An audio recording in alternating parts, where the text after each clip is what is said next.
చిట్టి చిట్టి ayurvedic recipes చేసుకుంటున్నాం మనం. ఇది అందరికీ తెలిసిందే. వామాకులు, వీటిని ఏం చేస్తాం, బజ్జీలు వేసుకుంటూ ఉంటాం ఎక్కువగా. అయితే వామాకుని నిత్యం మనం హెల్దీ రెసిపీస్లో వాడుకోవచ్చు. ఎట్లా అంటే మామూలుగా ఇదట వాము కాసే చెట్టు ఇది కాదన్నారు, మొన్న ఒకరు చెప్పారు. దీన్ని కర్పూరవల్లి అంటారు. ఈ చెట్టుకి వాము కాయదు అని, అంటే వాము గింజలు ఇందులోకి రావు, ఓమ కాసేది వేరే చెట్టు అని. అదైతే నాకు తెలియదండి ఖచ్చితంగా. దీనికి ఒక పువ్వు లాంటిది వస్తుంది, ఒక పొడుగాటి కాడొచ్చి చిట్టి పువ్వులు మాత్రం వచ్చినాయి మా ఇంట్లో. అయితే నేనేం చేస్తానంటే దీన్ని పిల్లలు చిన్నప్పుడు చేసేదాన్ని, ఇప్పుడు కూడా అన్నం అరగలేదు, విసుగ్గా ఉంది, తోచట్లేదు, తినబుద్ధి కావట్లేదు, అలాంటప్పుడు 4 ఆకుల్ని గిల్లి కొంచెం చిన్నగా దంచేసి పచ్చడి చేసి అన్నంలో వేసుకుని తినేస్తాం. ఇది కొంచెం ఎక్కువ కూడా తినచ్చు, అంత చాలా వేడేం చేయదు, ఒక రవ్వ ఘాటుగా ఉంటుంది. దీన్ని 2 రకాలు చేయొచ్చు. ఒకటి పచ్చి ఆకులు, పచ్చిమిర్చి, కొంచెం చింతపండు పెట్టి పచ్చడి నూరేసుకోవటం, నున్నగా నూరేయటం, మెత్తగా చిన్న తాలింపు వేస్తే వేస్తాం, లేకపోతే లేదు. రెండోది మామూలు పచ్చళ్ళ తాలింపు వేస్తాం కదా మనం, అట్లా నేను మెంతులు, మినపప్పు, ఆవాలు వేసుకుని పచ్చిమిర్చి, తర్వాత ఈ ఆకులను కూడా కొంచెం మగ్గనిచ్చి పచ్చడి చేసుకోవటం. 2 రెసిపీస్ చేద్దాం ఎట్ 1 స్ట్రెచ్. ఓకే, సరే. ఓ 4 పచ్చిమిరపకాయలు, అంటే ఇప్పుడు మనం సుమారుగా ఇంత పచ్చడి కావాలనుకోండి మనకి, ఈ రెమ్మంతా చేసేద్దాం. ఇది మొత్తం చేయటానికి దీనికి ఒక 4-5 పచ్చిమిరపకాయలు కావాల్సి వస్తాయి. తర్వాత కొంచెం ఈ ఉసిరికాయ కంటే తక్కువగా చింతపండు కావాలి. ఆకులు ఏం లేదు, ఇట్లా గిల్లేస్తే సరిపోతుంది. పచ్చిమిర్చి చిన్న ముక్కలు చేసి రోట్లో చేసుకోవచ్చండి, ఇది సింపుల్ పచ్చడి కదా. తర్వాత కొంచెం జీలకర్ర, ఒక పావు అంతే, దంచేద్దాము.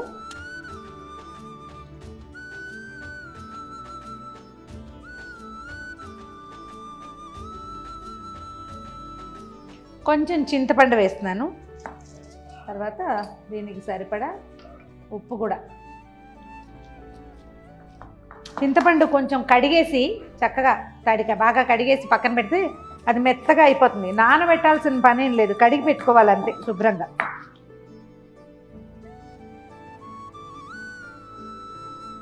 ఇప్పుడు ఏం చేద్దామంటే శుభ్రంగా కడిగి పెట్టుకున్న వామాకులు తుంచి వేసేద్దాం ఇందులో. ఈ పచ్చళ్ళు భలే మజా వస్తాయండి చేస్తుంటే, క్షణాల్లో అయిపోతుంది, పెద్ద పని కాదు కదా.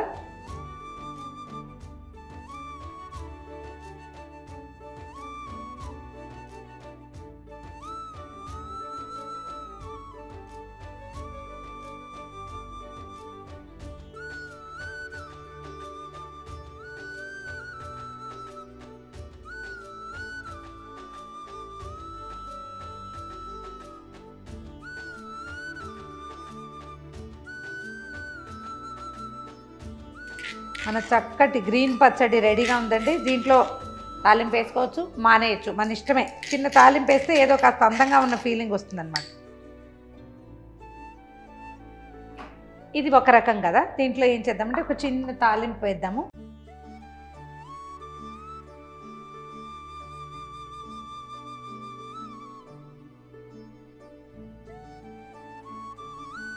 ఒక చిటికెడు ఆవాలు, ఓ చిటికెడు జీలకర్ర, ఇది నెయ్యి వేసాను, ఇందులో వేసేద్దాం.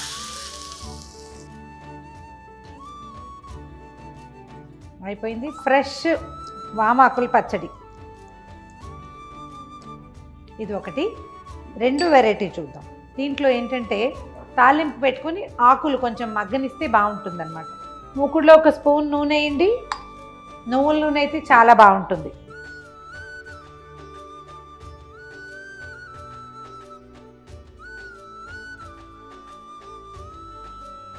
ఒక 1/2 స్పూన్ ఆవాలు వేద్దాము.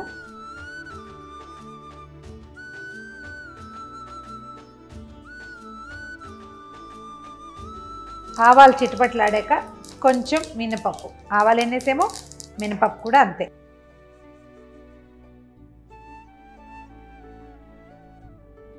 ఎండుమిర్చి వేద్దాం ఒక 4, కొంచెం ఇంగువ.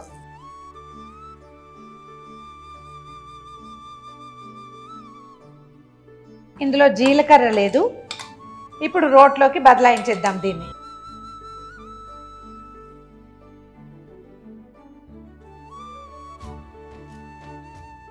రోట్లో పోపు చల్లారే లోపల ఇంకొక స్పూను, చిన్న స్పూన్ నూనె వేసేసి ఒక చిటికెడు పసుపు వేద్దాం నూనెలో. కడిగి పెట్టుకున్న వామాకుల్ని ఇందులో వేస్తాం.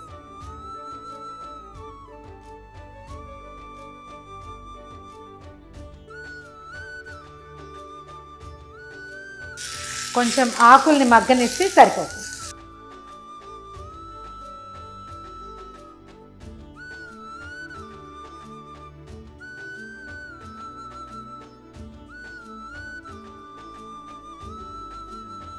ఒక్క అర నిమిషం మూత పెట్టి వదిలిపెట్టేయండి. ఈ లోపల ఈ రోట్లో ఉన్నది నూరేద్దాము.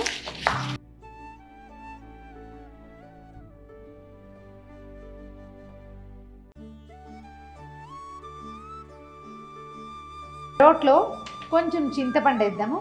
ఇది మన ఆకుల్ని బట్టి చింతపండు పెట్టుకోవాలి, మిరపకాయలను బట్టి కూడా ఎన్ని మిర్చి వేసాము అనే దాన్ని బట్టి.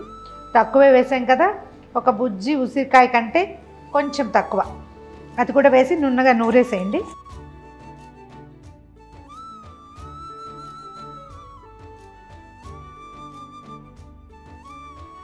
ఆకులు ఎలా ఉన్నాయో చూద్దాం. ఇదిగో మగ్గిపోయినాయి మొత్తం. స్టవ్ ఆపేసేయండి.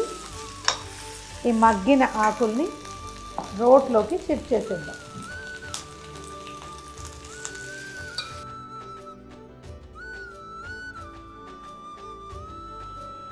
వేడి మీద కూడా నూరేయచ్చండి, ఏం కాదు.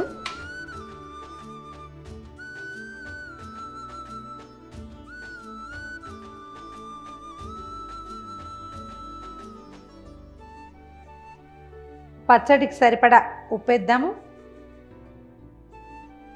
ఒక చిన్న బెల్లం ముక్కేసి,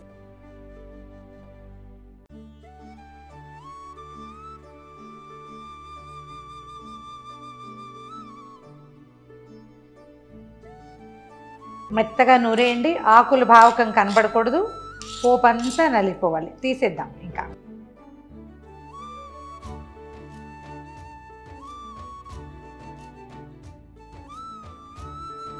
వామాకులతోటి 2 రకాల పచ్చళ్ళు రెడీగా ఉన్నాయి, ట్రై చేసి చూడండి. ఒకటేమో పచ్చాకులు పచ్చిమిర్చితోటి పచ్చడి, రెండోది ఎండుమిర్చి కొంచెం తాలింపు వేసి తర్వాత ఆకుల్ని కొంచెం వాడ్చి చేసాం. ఇది 2వ రోజుకి నిలవ ఉంటుంది, శీతాకాలం అయితే ఖచ్చితంగా ఉంటుంది. ట్రై చేసి చూడండి.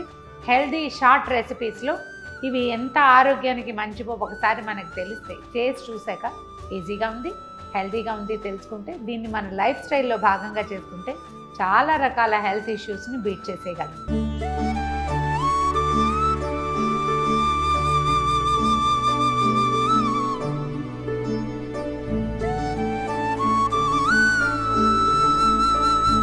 సుమన్ టీవీలో మీ పర్సనల్ అండ్ బిజినెస్ ప్రమోషన్స్ కోసం కింది నెంబర్కి కాంటాక్ట్ చేయండి.